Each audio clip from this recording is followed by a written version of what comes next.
Nice. This is the 21-year-old Liverpool goalkeeper called Marcelo Pitaluga. And what you see him wearing here is not just some fancy shades or goggles. You might say he's just a visibility jacket and a helmet away from looking like a construction worker. But you'd be wrong. It's called the swivel vision training goggles, which limit peripheral vision and force individuals into more visual tracking or using audio cues. Welcome to the Arne era.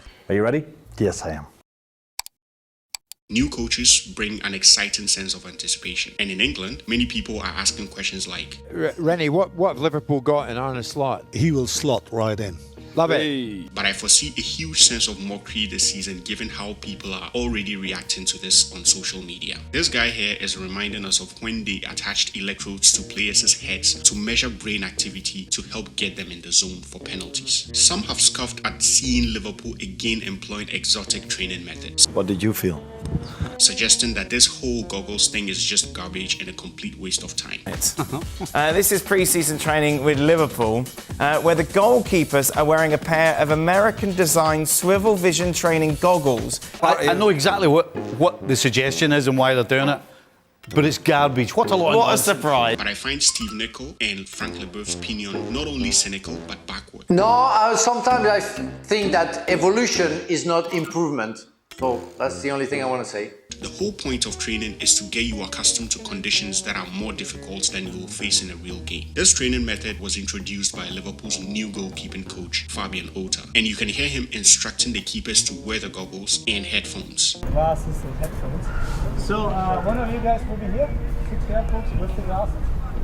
Noise-cancelling headphones used to manipulate sensory information by inhibiting audio cues and enhancing visual concentration. Now, before I go into the benefits of this gear, this video is not sponsored by the company that makes them. The information here is born out of my own curiosity. The swivel vision training goggles are designed to improve players' reactions, hand-eye coordination, and technical skills by restricting the amount of sensory inputs they receive during a training session. The key phrase hand-eye coordination is the reason why you see it used across multiple sports like baseball, basketball, and American football, because these disciplines require extensive use of your hands and reflexes just like a goalkeeper. Repetitive use of the goggles also strengthens the core muscle memory of the eyes and the mind, which helps them refine their reflexes and decision-making skills. Like I said, the greater the challenge is in training, the easier such actions should be to reproduce on a match day. So it's not out of place or garbage to include it in the goalkeeper's training regimen. This technique is all over the news because it's Liverpool, and everyone is eager to see what Arne Slot has under his sleeve. But this is not new. There's footage of Manuel Neuer training with the same type of goggles as well as Martina of the US men's national team. You see, Liverpool is notorious for hiring coaches with innovative ideas, be it hiring a specialist throwing coach or hiring the renowned surfer Sebastian Steutner to work on breathing exercises. So I'm not surprised they went in for Fabian Ota, who is a UEFA licensed goalkeeping coach and holds a PhD in skill acquisition training in modern football goalkeeping from the German Sport University Cologne. Ota has published numerous research papers, including notable publications relevant to this training method you just saw. This paper here talks about the role of negative auditory conditions leading to slower passing time in goalkeepers compared with controlled conditions. And another paper here discusses the benefits of modifying training tasks. So for example, changing the rules in a small-sided game or modifying equipment like non-round balls to provide unpredictable bounce patterns to isolate a player's skill within a specific session. For his age, Ota's professional experience is impressive. He's worked at Burnley, Hoffenheim, Borussia Mönchengladbach, and the US men's national team. If you're a Liverpool fan and still feel you don't know exactly what you're getting with Slot, seeing sessions like these show you that Slot and Klopp are not far off in terms of their willingness to innovate. Even though in a footballing sense, he's been likened to Pep Guardiola. The upcoming season is going to be an interesting one because the rivalry is going to shift from Liverpool City back to Liverpool Man United.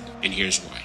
The interesting thing really here in the west of England is going to be the Dutch battle between him and Arne Slot. It was quite remarkable that Erik ten Hag said at the end of the season, he came out with a very strange comment. He said, look, Arne Slot is arriving at Liverpool, but Peter Bosz has done a much better job at PSV Eindhoven. The football was much better, and I was a little bit amazed. I thought, ooh, here's a man seeing a rival Dutchman coming to Liverpool. Yeah. Ten Hag clearly took a swipe in an attempt to downplay Arne Slot. Slot will definitely have this always at the back of his mind. I'm not gonna lie, Erik ten Hag is getting busy this summer. Player and backroom staff recruitment demonstrates his intent to compete for the league title this year. I don't think he will be able to placate the Man United fans with Mickey Mouse trophies anymore, and I don't think the board will expect anything less. Arne Slot, however, may have started with fancy ideas in training, but using goggles which cost less than $40 doesn't mean he won't make the most out of the largest pool of resources he has ever had as a coach.